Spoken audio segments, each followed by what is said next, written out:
शुरू करें।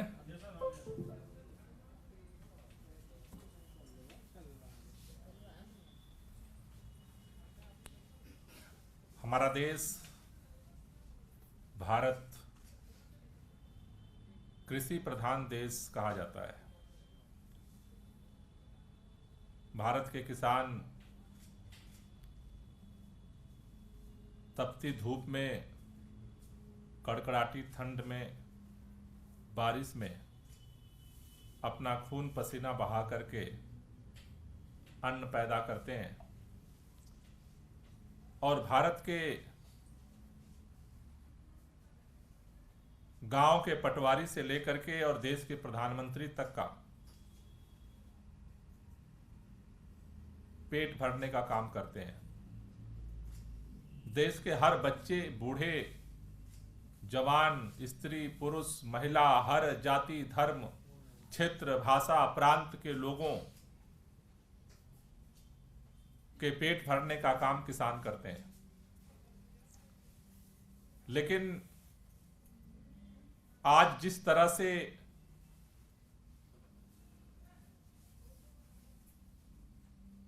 तेरह तारीख को किसानों ने दिल्ली मार्च का ऐलान किया है और उसे रोकने के लिए भारतीय जनता पार्टी की केंद्र सरकार के निर्देश पर हरियाणा की भारतीय जनता पार्टी की सरकार अंग्रेजों से भी ज्यादा निर्दयतापूर्वक, क्रूर तरीके से तानाशाहीपूर्ण रवैया अपनाते हुए किसानों को रोकने के लिए वो सारे हथकंडे अपना रही है जो आज गुलामी के दौर की याद दिला रहे हैं। मैं अपनी बात आगे रखूं उसके पहले मैं आप सबके सामने जो अभी भारतीय जनता पार्टी की सरकार जिस तरह की दरिंदगी की तैयारी कर रही है, दमन की तैयारी कर रही है, उसका एक दृश्य आपको हम इस वीडियो के माध्यम से दिखाना चाहते हैं।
हम लोग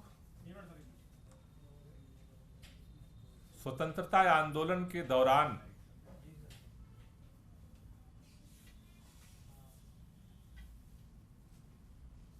तमाम चाहे वो शहीद आजम भगत सिंह के जिंदगी पर बनी फिल्म हो, चाहे सुभाष चंद्र बोस के, चाहे महात्मा गांधी, अंबेडकर, स्वतंत्रता आंदोलन के दौरान तमाम फिल्मों को अगर आप देखेंगे तो उस फिल्मों में इस तरह के दृश्य दिखेंगे आपको कि किस तरह, किस क्रूरता के साथ सारी हदों को पार करके ब्रिटिश हुकूमत, अंग्रेजी सरकार इस देश के लोगों को गुलाम बनाए रखने के लिए, आजादी की मांग को कुचलने के लिए सभी हदों को पार करती थी। लेकिन शायद अगर स्वतंत्रता संग्राम सेनानियों की आत्मा अगर देख रही होगी तो उनको भरोसा नहीं हो रहा होगा कि आजाद हिंदुस्तान के अंदर शांतिपूर्व तरीके से अपनी जायज केंद्र सरकार के द्वारा वादा करने के बाद वादा खिलाफी के विरोध में किसान शांतिपूर्वक इस देश की राजधानी दिल्ली में आना चाहते हैं और उनको रोकने के लिए सड़कों को बैरिकेड किया गया है, दीवारें चुन दी गई हैं। शायद इतनी मजबूत दीवार तो भारत पाकिस्तान के बॉर्डर पे भी नहीं बनी है, वो भी वहां का भी गेट खुलता रहता है, बंद किया जाता है।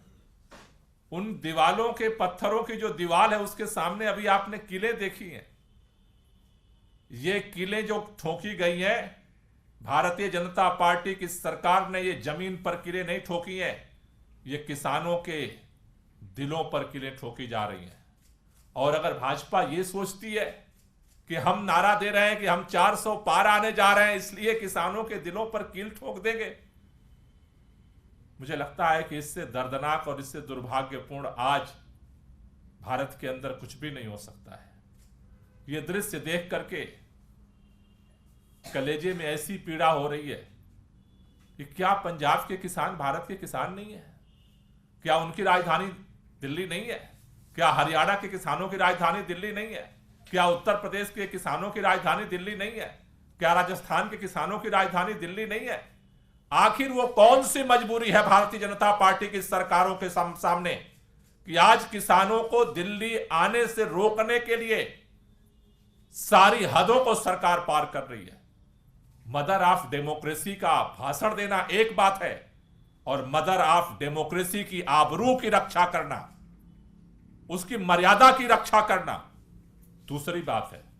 आज भारतीय जनता पार्टी सभी लोकतंत्र की मर्यादाओं को, परंपराओं को लांघते हुए आज किसानों के सीनों में एक किल ठोकने का काम कर रही है। यह देश किसी भी कीमत पे बर्दाश्त नहीं करेगा। देश को याद है कि पिछली बार जब किसानों ने तीनों काले कानून के खिलाफ दिल्ली जब कूच किया था, बॉर्डर पे उनको रोका गया था, 1 साल से ज्यादा आंदोलन चला था, सर्दियों में किसान ठुठरे थे सड़कों के ऊपर, गर्मियों को झेला था, बरसात की बौछारों को लोगों ने बर्दाश्त किया था, लेकिन किसान हिले नहीं थे। सरकार को झुकना पड़ा था और देश के माननीय प्रधानमंत्री जी ने माफी मांगते हुए उन तीनों काले कानूनों को वापस लिया था और उसी समय यह वादा किया था कि किसानों को एमएसपी की गारंटी की जाएगी।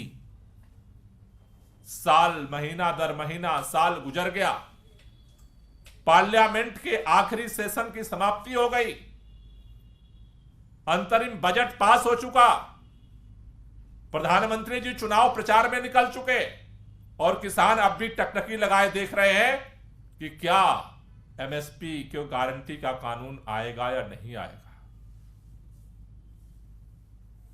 एक तरफ सरकार वार्ता करने का नाटक कर रही है और दूसरी तरफ आपने अभी देखा कि किस तरह से हरियाणा के अंदर पुलिस को गांव-गांव में भेज करके लोगों को धमकाया जा रहा है।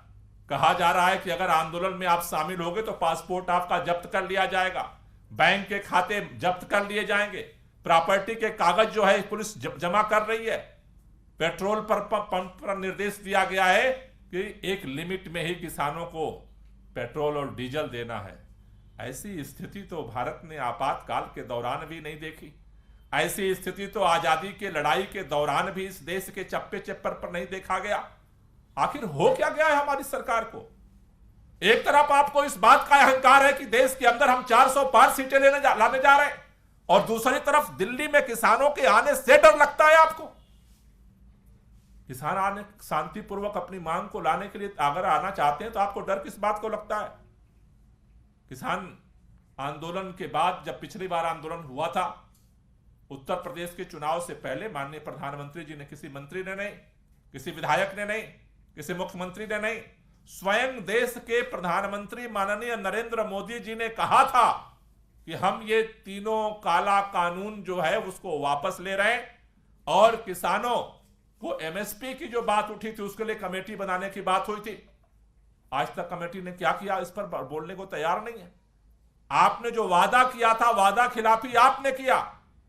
किसानों के पास रास्ता क्या है? आप वादा करके और निकल जाएंगे, और किसान अगर शांतिपूर्वक तरीके से अपनी मांग को रखने के लिए अपनी ही देश की राजधानी में आना चाहता है तो आप कीलें ठोक देंगे, आप उसका पासपोर्ट जब्त कर लेंगे, आप उसका बैंक अकाउंट जब्त कर लेंगे, आप उसके प्रॉपर्टी के कागज जब्त कर लेंगे, आप उसको ट्रैक्टर को जब्त कर लेंगे। आप किसानों को देशद्रोही क्यों समझते हैं? आप थकते नहीं हैं। भारतीय जनता पार्टी का हर नेता आज गली से लेकर के, गांव से लेकर के हर मीडिया चैनल में ऐलान करता है 80 करोड़ लोगों को राशन दिया जा रहा है। मोदी सरकार 80 करोड़ लोगों को राशन देती है। ये राशन भारतीय जनता पार्टी के कार्यालय में पैदा होता है क्या?